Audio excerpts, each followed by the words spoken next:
Welcome to my YouTube channel প্রদীপ@জিও। আজ আমি আলোচনা করবো দশম শ্রেণীর নদীর কাজের একটি গুরুত্বপূর্ণ অংশ, নদীর মধ্যগতিতে সঞ্চয় কার্যের ফলে উৎপন্ন ভূমিরূপ। মধ্যগতিতে সঞ্চয় কার্যের ফলে যে তিনটি গুরুত্বপূর্ণ ভূমিরূপ তৈরি হয় সেগুলি হচ্ছে পলল শঙ্কু বা পলল বজনী, নদী বাঁক ও মিয়েন্ডার, অশ্বক্ষুরাকৃতির হ্রদ। এই তিনটি গুরুত্বপূর্ণ ভূমিরূপ আলোচনা করে গুরুত্বপূর্ণ ভূমিরূপ তৈরি হয়। এটা অনেক সময় কোশ্চেন আসছে যে মধ্যবর্তী নদীর সঞ্চয় কার্যের ফলে উৎপন্ন তিনটি ভূমিরূপ চিত্র সহ আলোচনা করো। এটা 5 নম্বরের একটা কোশ্চেন আসে। অনেক সময় কি হয়, এগুলো একটা একটা করে ইকা আকারে বা নদীবাগ বা মিয়েন্ডার কি, অশ্বক্ষুরাকৃতি কিভাবে সৃষ্টি হয়, পলল শঙ্কু পলল বজনীর পার্থক্য কি, এগুলো কোশ্চেন আসে। যাই হোক, আমি এই ভূমিরূপগুলো একটা একটা করে আলোচনা করব। প্রথমে আসি পলল শঙ্কু বা পলল বজনী। নদী পার্বত্য অঞ্চল থেকে হঠাৎ করে যেখানে সমভূমিতে পরিণত হয়, অর্থাৎ নদীর ভূমির ঢাল যেখানে কমে যায়, সেখানে নদী বাহিত নুড়ি, কাঁকর, বালি, পলি এইসব শঙ্কুর আকারে পর্বতের পাদদেশে, অর্থাৎ এই গোটা যে ভূমিরূপটা তৈরি হয় শঙ্কুর আকারে, কনিক্যাল শেপ, যে ভূমিরূপটা তৈরি হয় সেটাকে বলা হয় পলল শঙ্কু। অর্থাৎ নদী যেখানে পার্বত্য অঞ্চল থেকে হঠাৎ করে সমভূমিতে পরিণত হয়, অর্থাৎ ঢালের পরিবর্তন হয়, সেখানে শঙ্কু আকৃতির যে সঞ্চয়জাত ভূমিরূপ তৈরি করে সেটার নামই হচ্ছে পলল শঙ্কু। পরবর্তীকালে এই পলল শঙ্কুর উপর দিয়ে নদী যখন প্রবাহিত হয়, বিভিন্ন খাতে প্রবাহিত হয়, অর্থাৎ বিনুনি নদী তৈরি হয়, তখন এই পলল শঙ্কুটি বিচ্ছিন্ন হয়ে অনেকটা হাত পাখার মতো আকৃতির বা গোলাকার ভূমিরূপ তৈরি হয়। একে পলল বজনী বা পলল পাখা বলা হয়। এই বিনুনি নদীটা কি জিনিস? সাধারণত মেয়েদের মাথার চুলের বিনুনিটা দেখলে অনেকটা নজরে আসে, অর্থাৎ মাথার যে চুলগুলো সেগুলো বিভিন্ন শরীরে মাথার বিভিন্ন অংশ থেকে নির্গত হয়, তারপর একটা বিনুনিতে এক জায়গায় এসে জড়ো হয়, তারপর শেষে আবার সেটি বিচ্ছিন্ন হয়ে যায়, অর্থাৎ ব্রেইডেড রিভার তৈরি হয়। অর্থাৎ পলল শঙ্কুর উপর দিয়ে যখন বিনুনি নদী তৈরি হয়, তখন পলল শঙ্কুটি বিভিন্ন ভাগে ভাগ হয়ে যায়, এবং ভাগ হওয়ার ফলে একটা গোলাকার বা হাত পাখার মতো আকৃতির ভূমিরূপ তৈরি হয়। সেটাকে বলা হয় পলল বজনী বা পলল পাখা। পলল শঙ্কু এবং পলল বজনী বা পলল পাখা, এই দুটোর মধ্যে যথেষ্ট পার্থক্য আছে, সেটা আমি একটা অন্য একটা ভিডিও নিয়ে একদিন আলোচনা করব। এই পলল শঙ্কু বা পলল পাখা বা পলল বজনী সাধারণত হিমালয়ের পাদদেশে দেখা যায়। এরপরে 2 নম্বর যে গুরুত্বপূর্ণ ভূমিরূপ সেটা হচ্ছে নদী বাঁক বা নদী বাঁক বা মিয়েন্ডার। নদী বাঁকের অপর নাম হচ্ছে মিয়েন্ডার। এটা দেখব। নদী বাঁক বা মিয়েন্ডার এটা হচ্ছে নদীর ক্ষয় এবং সঞ্চয় কার্যের ফলে, দুটো কাজের ফলে মিলিত ভূমিরূপ। নদীর গতিপথে যদি কোনো কঠিন শিলাস্তূপ থাকে বা কোনো বাধা পায়, তাহলে নদী তখন এড়িয়ে এঁকে বেঁকে প্রবাহিত হয়, এবং বাঁকের দুটি অংশ তৈরি হয়, একটা অবতল অংশ আর একটা উত্তল অংশ। অবতল অংশে, নদীর অবতল অংশে জল ঘূর্ণির আকার সৃষ্টি হয়, এবং সেখানে নদীর পাড় নদী বেশি করে ক্ষয় করে, এবং সেই জায়গাটাকে বলা হয় রিভার ক্লিফ। এবং বিপরীত দিকে উত্তল অংশে নদীতে সঞ্চয় দেখা যায়, এবং সেখানে সঞ্চয় দেখা যায় এবং এই মৃদু ঢাল যুক্ত হয়, এটাকে স্লিপ অফ স্লোপ বলা হয়। এবং এই নদীর এই অবতল অংশে, উত্তল অংশে যে সঞ্চয় দেখা যায় সেটাকে বলা হয় বিন্দু বার। অর্থাৎ নদী বাঁকের যে দুটি অংশ, অবতল পাড়ে ক্ষয় করে এবং উত্তল পাড়ে সঞ্চয় করে, এইভাবে ক্ষয় এবং সঞ্চয় কার্যের দ্বারা নদীতে যে বাঁক সৃষ্টি হয় সেগুলোকে বলা হয় মিয়েন্ডার। তুরস্কের বাঁকবহুল যে নদী মিয়েন্ডারেস, সেটার নাম অনুসারে এই রূপ নদী বাঁকের নামকরণ করা হয় মিয়েন্ডার। তুরস্কের সব থেকে বাঁকবহুল যে নদী তার নাম হচ্ছে মিয়েন্ডার্স, সেই তার সাথে তুলনা করে নদী বাঁককে মিয়েন্ডার নাম দেওয়া হয়।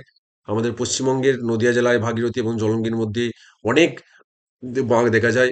এখানে একটা শর্ট কোশ্চেন অনেক সময় আসে, বিন্দু বার কি জিনিস? অর্থাৎ নদীর যে উত্তল অংশ সেখানে উত্তল বাঁক, সেখানে হালকা করে ঢাল দেখা যায়, ঢালটা খুব কম হয়, অর্থাৎ মৃদু ঢাল দেখা যায়, এবং এখানে নদীর সঞ্চয় কাঠ দেখা যায়, একে বলা হয় বিন্দু বার। এবং নদীর যে অবতল পাড় সেটাকে বলা হয় রিভার ক্লিফ, এবং নদীর যে উত্তল উত্তল পাড় সেটাকে বলা হয় স্লিপ অফ স্লোপ। এগুলো শর্ট কোশ্চেনের জন্য একটু গুরুত্বপূর্ণ। এবার আসছে অশ্বক্ষুরাকৃত হ্রদ, অর্থাৎ ঘোড়ার খুরের মতো আকৃতি বিশিষ্ট যে হ্রদ তৈরি হয় সেটাকে বলা হয় অশ্বক্ষুরাকৃত হ্রদ। এখানেও সেই নদীমাকের যে অংশটা দেখা যায় সেটা এখানেও লক্ষ্য করা যায়। নদীর ক্ষয় এবং সঞ্চয় কার্যের মিলিত যে ভূমিরূপ, অর্থাৎ এখানে হালকা করে বিভিন্ন পর্যায়ে এটা তৈরি হয়। হালকা করে যে বাঁক দেখা যায় সেই বাঁক আস্তে আস্তে বাড়তে থাকে, অর্থাৎ নদীর অবতল যে অংশ সেখানে ক্ষয় করে এবং উত্তল যে অংশ সেখানে সঞ্চয় করে। এইভাবে নদীতে রিভার ক্লিফস এবং স্লিপ অফ স্লোপ তৈরি হয়, অর্থাৎ খাড়া পাড় তৈরি হয় এবং মৃদু ঢাল তৈরি হয়। খাড়া পাড় অর্থাৎ নদীর অবতল অংশে খাড়া পাড় তৈরি করে, যেখানে বেশি করে ক্ষয় করে, এবং উত্তল অংশে নদীর সঞ্চয় কার্যের ফলে মৃদু ঢাল তৈরি করে, সেখানে বিন্দু বার সৃষ্টি হয়। এভাবে নদীতে অত্যন্ত বাঁক তৈরি হয়। এই যে ডায়াগ্রাম ৩ নাম্বার যে স্টেজটা আছে, এখানে অতিরিক্ত বাঁক তৈরি হয়। এই বাঁকের পরবর্তীকালে এই বাঁকের অতিরিক্ত যে অংশ, এই অংশ দিয়ে নদী না যেয়ে এই দুটো বাঁক যেহেতু কাছাকাছি চলে আসে, নদী এই বাঁকের সম্মুখ অংশ ভেঙে নদী মোটামুটি সোজাভাবে অগ্রসর হয়। এই দুটি বাঁক পরস্পরের সঙ্গে যুক্ত হয়ে যায়, দিয়ে সোজাভাবে অগ্রসর হতে থাকে, এবং অতিরিক্ত যে বাঁকবহুল অংশ সেটি কি হয়, বিচ্ছিন্ন অবস্থায় নদী খাতের পাশে পড়ে থাকে। নদীতে সাধারণত সারা বছর এই সোজাভাবে নদী প্রবাহিত হয়। বর্ষাকালে যখন নদীতে অতিরিক্ত জল দেখা যায়, তখন এই যে বিচ্ছিন্ন অংশ সেখানে এই ধরনের যে খাত পড়ে থাকে, বিচ্ছিন্ন যে খাত থাকে সেখানে জল দেখা যায়। এইভাবে গোটা যে হ্রদটা তৈরি হয় সেটা অনেকটা ঘোড়ার খুরের মতো দেখতে। একেই বলা হয় অশ্বক্ষুরাকৃতি হ্রদ। এই অশ্বক্ষুরাকৃতির অপর নাম হচ্ছে মঠ লেক বা অক্সবো লেক নামেও পরিচিত, নামেও বলা হয়।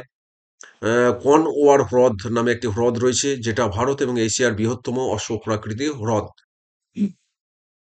এরপর আমরা একজন নজরে দেখে নেব নদীর মধ্যবর্তীতে সঞ্চয়কার্যের ফলে উৎপন্ন ভূমিরূপগুলি পলল শঙ্কু বা পলল গজনী, অর্থাৎ নদী যেখানে পার্বত্য অঞ্চল থেকে সমভূমিতে হঠাৎ করে অবতরণ করে, সেখানে পলি জমা করে যে শঙ্কু আকৃতির ভূমিরূপ তৈরি করে সেটাকে বলছে পলল শঙ্কু। পলল শঙ্কুর উপর দিয়ে যখন বিনুনি নদী তৈরি হয়, তখন পলল শঙ্কুটি বিভিন্ন ভাগে ভাগ হয়ে যায় এবং অনেকটা অর্ধগোলাকার বা হাত পাকার মতো আকৃতির ভূমিরূপ তৈরি করে, সেটাকে বলা হয় পলল বজনী।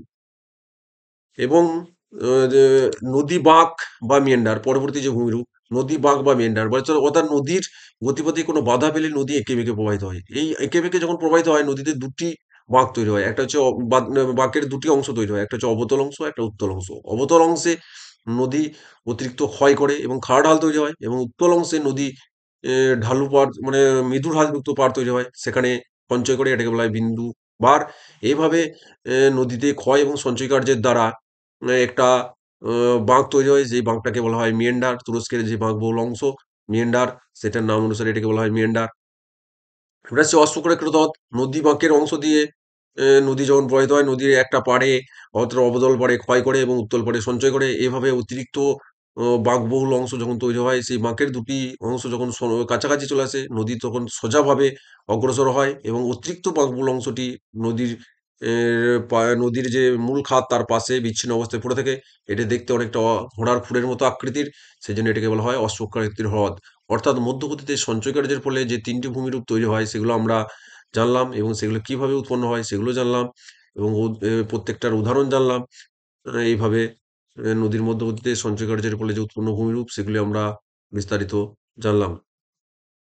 সবশেষে প্রদীপ@জিও চ্যানেলের পক্ষ থেকে সকলকে অসংখ্য ধন্যবাদ সময় নিয়ে ভিডিওটি দেখার জন্য। এবং ভিডিওটি যদি ভালো লাগে অবশ্যই লাইক, কমেন্ট এবং শেয়ার করবে, এবং যদি ইনফরমেটিভ মনে হয় তাহলে এবং চ্যানেলে যদি নতুন মনে হয় তাহলে অবশ্যই সাবস্ক্রাইব করবে, যাতে করে এ নতুন ভিডিও আপলোড করলে তোমরা সঙ্গে, সঙ্গে নোটিফিকেশন পাও এবং দেখতে থাকো। অ আবার আমি নতুন একটা ভিডিও নিয়ে আসবো। ততক্ষণ পর্যন্ত সকলকে টাটা, বাই, বাই।